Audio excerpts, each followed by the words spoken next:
Hey now. Hello. Welcome back. Listen, we're going to go on and jump in so we can get started on this chat this week. Let's go on and jump in now.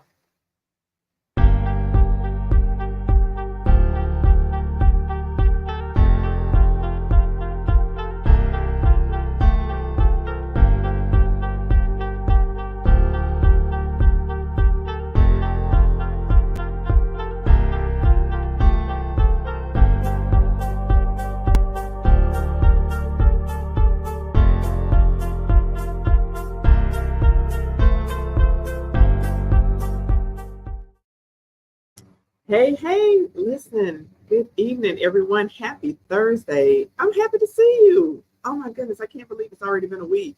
It's already been a week. I am Erica Lynette, the alignment activator and founder and CEO of Divignment, which stands for Divine Alignment. And I am so glad that you're joining me again this week. I can't believe we are already halfway through our series of In the Making. It's unbelievable. These weeks are passing by too fast. Can you believe it's already August? It's unbelievable. So today we are going to jump into Ep.4, which is about self-love. Self-love. We're going to talk about what it is. We're going to talk about what it looks like, and then how to achieve it. And so, as we've been doing these different episodes, one thing I always wanted to start out with was, sharing a bit of my own story because, I think it helps to make it real and helps to show that you're not in it alone. We're all dealing with our stuff, right? And so, just to keep it real again, I have to admit I had a mirror moment, and that's what I call it, where I really had to take a look at myself and say, you know what, you are failing at self-care and self-love like miserably. And when I was going through my journey, I really was. I really was failing, in that area. And one thing that this whole journey has taught me, going through the divorce, going through the job loss, going through being a single mom, one thing that it's taught me is that if there's one area that is off, it's going to impact everything else. So, if you have one area that you're off in, it's going to somehow impact other areas too. And so, I didn't really realize that until like the bottom just seemed to fall out. I just wasn't even paying attention. And so as I was going along on this journey, I realized that I was broken in a lot of different areas. One being the fact that I wasn't really a good steward of my time. I was always exhausted. So, when I have my boys during the week and then they go to their dads every other weekend. But I found that I was always going and going and going and going. And then on the weekends when they would go to their dads, that's when I did my errands, my grocery shopping, folding clothes, all of that kind of stuff. And then by the time they came back home, we were back into that, hustle routine. And so I never got a break. So I was always exhausted. I say that I was a Sunday Christian. I would go to church, but then the rest of the week, it's like I was spiritually depleted because I wasn't spending time doing Bible study with God or just in prayer and meditation. I wasn't investing in that kind of time. And so, those are some different examples of how, I was broken in different areas. Also, not taking time to do stuff for myself, entertaining, I would say, toxic conversations and behaviors, allowing people to just dump stuff on me. And then, I just sit there and just, listen. And then they go on about their business feeling good. And, I would be feeling just broken and just all messed up. And so, and also just like really bottling up feelings, not really expressing myself, holding a lot of stuff in, and just not being authentic to who I was. And so when we talk about self-love and what it is, the key to self-love is really all about self-care. Self-care is at the root of self-love. When we commit to caring for ourselves, we have to look at caring for our whole self, not just one aspect of it. Because we have to realize that God is not concerned with just our spiritual growth. That's definitely important. He's concerned with our entire growth, because, he looks at us, he designed everything about us. So he's concerned about every aspect of us, and that means all the different areas of wellness, the physical, the mental, the emotional, the financial, even the social and relationship, piece of it. All of those areas are important. And the Bible even tells us in First Corinthians, it tells us that our body is the temple.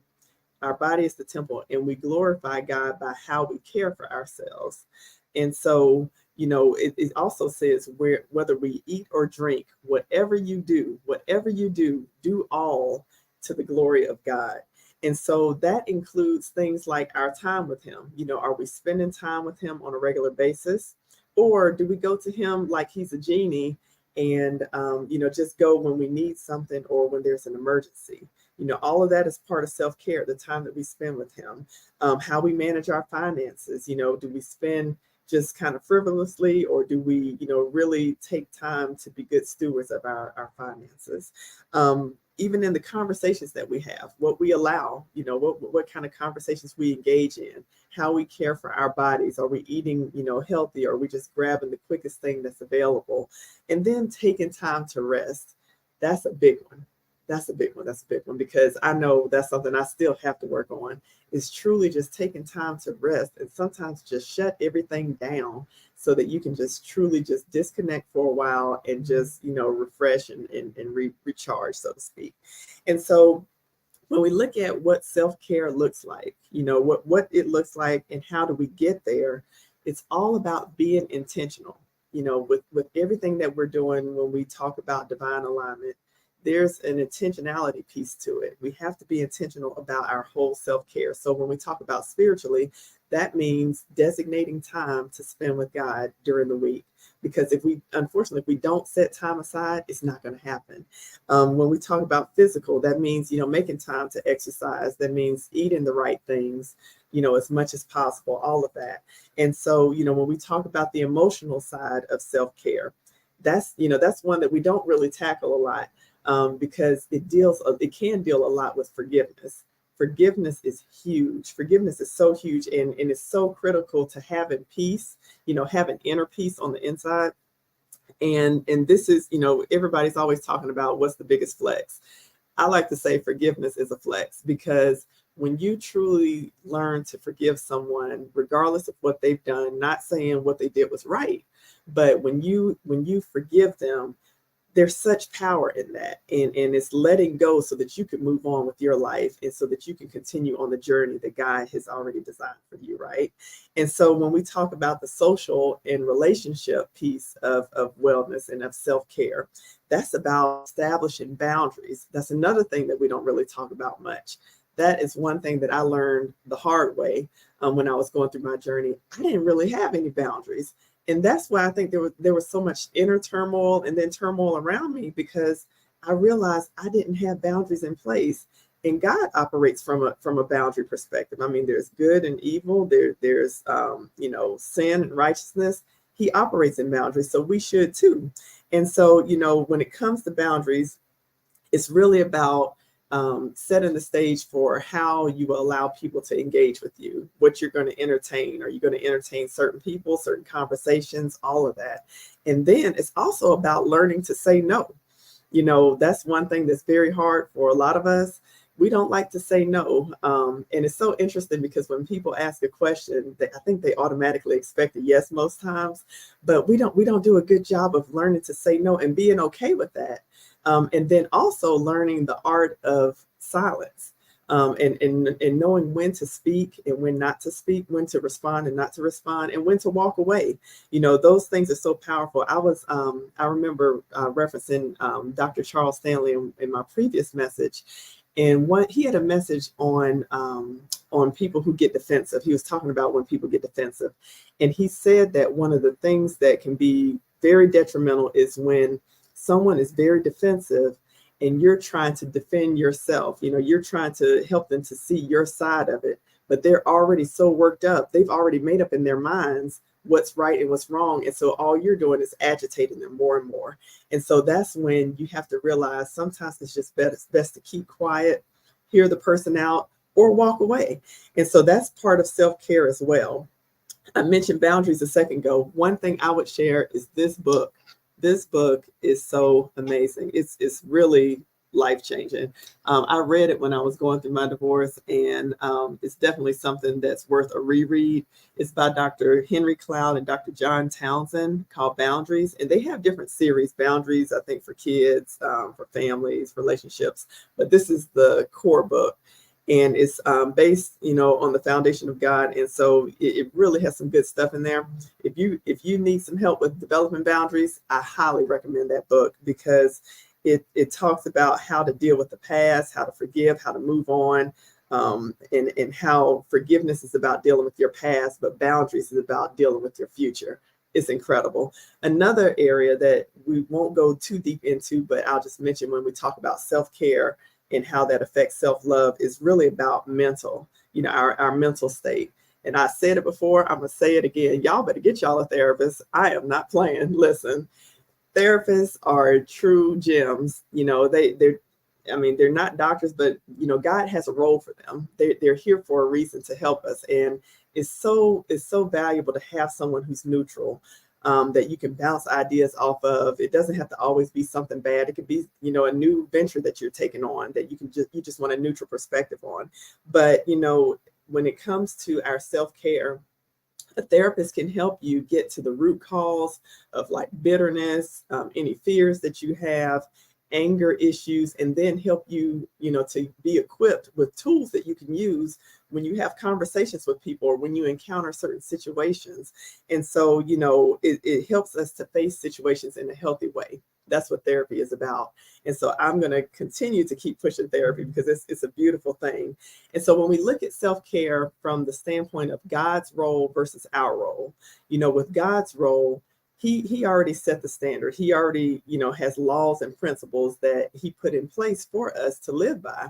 And so, his role is to, he's already done it by giving us those laws and principles, but then he also leads us and works within us to help us along the journey that he set before us, right? When it comes to our role, what that looks like when it comes to self-care, it's really about learning God's ways first and foremost, really understanding who he is. And the only way we can do that is through studying his word. But then we also have to commit to being proactive in caring for ourselves. It's not something that's just going to happen. We have to truly make an effort to be proactive in that area and not settle. And then also it's about really just managing our time better. We're all busy. Everyone, we always say we're busy. We know we're all busy, but everything can't be a priority. We have to learn to stop telling ourselves and others that we don't have time, because we really can't afford not to invest in our self-care. It's really that important. And so, when we think about the choice that we have to make when we look at self-care, I would just suggest, take time to consider, what's really at stake here. What is, really the thing that's the most important, or the things that are the most important. We're talking about your peace. We're talking about having joy. We're talking about relationships. We're talking about even your future. All of these things are at stake when we're talking about our, caring for ourselves. If we neglect caring for ourselves, then we risk, just not being our best in each of those areas. And then we have to decide, what it's worth. You have to decide what it's worth to you. When we look at self-care, it's never about just us. Everything that we do for ourselves is always going to impact somebody else, whether it's our kids, other family members, co-workers, church members, whomever, friends. Is going to impact someone else. And so, self-care is definitely bigger than us. And then, as we mentioned before about, managing our time, we have to establish priorities and really just be more mindful about how we leverage our time. And so, I would just remind you, friends, to remember, I know we mentioned this in a previous episode. It's not about perfection. We're never going to be perfect here. It's not about perfection. It's simply about really just having a healthy balance of these different aspects of our wellness. It's about progress, not perfection. So we have to throw the whole perfection thing out the door. And then when we think about having that healthy balance, we have to realize that some areas, may be pretty good. We may be pretty decent in some areas, and some may need some work. And that's okay, because depending on what situations happen, something can happen today that's unexpected and it can throw us off a bit. That's normal. That's part of life, right? But we have to continue to just keep making that progress and just not neglect caring for ourselves, because we only get one time here. This is our first and only chance to get it. When we live this life. And so we really have a unique opportunity to do our best and really just take care of ourselves the way God will want us to. And so I would encourage you, as you go on this journey of, self-care and really just helping to increase your self-love ultimately, I would advise you first and foremost, and invite you first and foremost to really invite God into your life. Because it's really him who's going to help me identify what areas we need to grow in. We can't always do that on our own, and so we need to ask him to help us to identify those areas of growth, and then be willing to invest in you and realize that you are worth it. We oftentimes push ourselves to the side, especially moms and just women in general. We're really, I don't want to say good about that. We're really bad about that. We will just, put ourselves to the side, and it's good to sacrifice for others, but we still have to care for ourselves so that we can be our best for ourselves and for others and for everyone else. And then, as we get used to this whole self-care journey, we have to get comfortable with the uncomfortable. It's not always going to feel good. We may not always want to eat the healthiest thing. We may not feel like working out. I exercise 5 days a week. And when I tell you, I do not like going to the gym in the mornings. I really don't. I'd rather be in my bed. But, having the energy that I need to, be my best for my boys, that's what drives me to keep going and to keep doing it. And so, we have to recognize that, look at the results and realize that that's what outweighs the uncomfortable piece of the self-care growth. And so we have to also remember that God made us, each one of us, as a masterpiece. He designed each one of us special, especially for some specific purpose within his plan. And so in doing so, if he thought that highly of us to make us a part of his plan, then he wants us to take care of ourselves. And so we have to remember that, it really honors him when we do that. And so, we can honor him through our self-care. And because, we want to also remember that self-care, which leads to self-love, is always in the making. I said that in all of our podcasts before. Each thing is in the making, whether it's identity, whether it's expectancy, whether it's alignment. All of these things are in the making for you. It's nothing that, we check the box for and then we're done. But, it's possible for you. Just know that it's happening even right now. And, we're works in progress. We're constant works in progress. Even taking a step by coming here tonight, that's an effort in moving forward with your self-care. So, celebrate yourself, celebrate each step that you've taken on this journey, and don't minimize it. Each step is definitely important. So I am so glad you joined me this Thursday.